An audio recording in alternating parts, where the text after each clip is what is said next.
Tim Schmalz of Canada joins us now to talk about his artful encounter he had with Pope Francis, and we're so happy to have Tim with us. Tim, thanks for being with us today. Oh, you're quite welcome. Maybe if you could just tell us a little bit about the day in Rome with Pope Francis and how your sculpture, how it was received by the Pope, and what was that like? Oh, really, I feel like I'm still in Rome. It was just such a spiritual event. And I guess it started out the first night I got into Rome. I got a hotel that was very close to the Vatican. And I brought with me the Jesus the Homeless, the actual model that I created. It's a 5-foot model for Pope Francis to bless. And that night at the hotel room, I opened my windows, and there right across the street from me, basically right in my sight line from my window, was a homeless person sleeping all night in the rain. I couldn't sleep. I was so excited to see the Pope. He couldn't sleep because he was cold in the wet rain.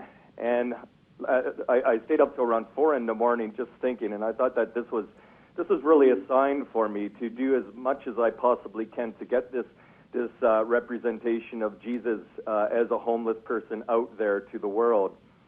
The next day, I was there, thousands of people at St. Peter's Square after Pope Francis greeted the cardinals from all over the world.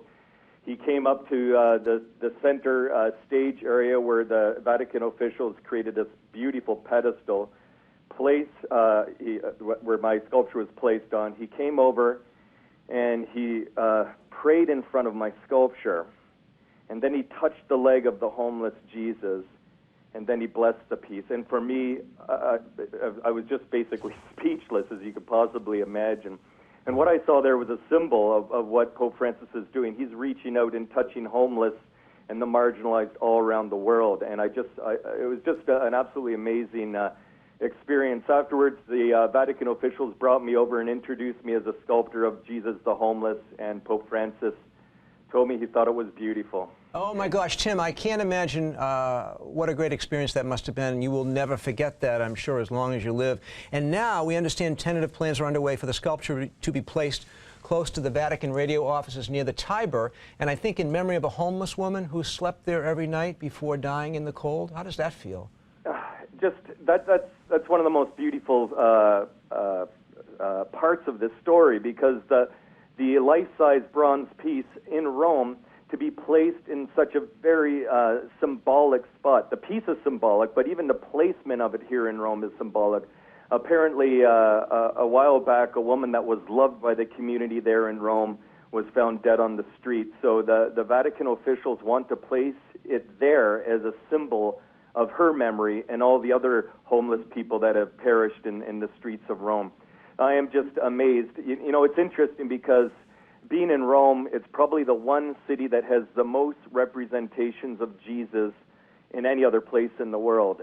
However, there is not one sculpture there that shows the connection to Jesus and the marginalized as much as this piece. And it's almost like for the last 500 years, the Vatican created these absolutely amazing, or Rome created these amazing, beautiful representations of Jesus. But I think there was a blind spot in those 500 years to represent the Gospel of Matthew 25 in a sculptural form. So this will be kind of bringing light to what is often invisible in our societies. So I am just totally excited about this, as you can imagine. We're seeing some great video, Tim, of you working on the piece. But talk about your faith journey as well. I understand you're a convert to the faith, too. And what does that feel like to have your art nearby to the Vatican? To me, it's amazing. It's interesting because I went through, I would say, 2 conversions. One, my personal conversion at the age of 18, and then an artistic conversion that followed basically in my early 20s when I got disenchanted by a lot of the secular artwork. And I wanted to have more substance in what I did with my life. And so my role models at that time, my teachers, were Michelangelo, Bernini, Da Vinci.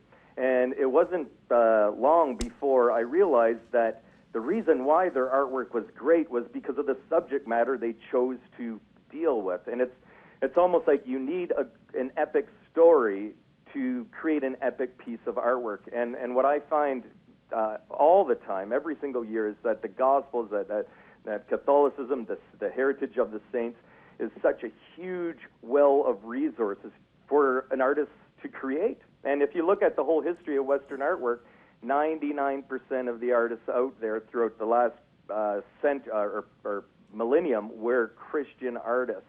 And it's just no coincidence that some of the greatest art in our Western society is Christian artwork.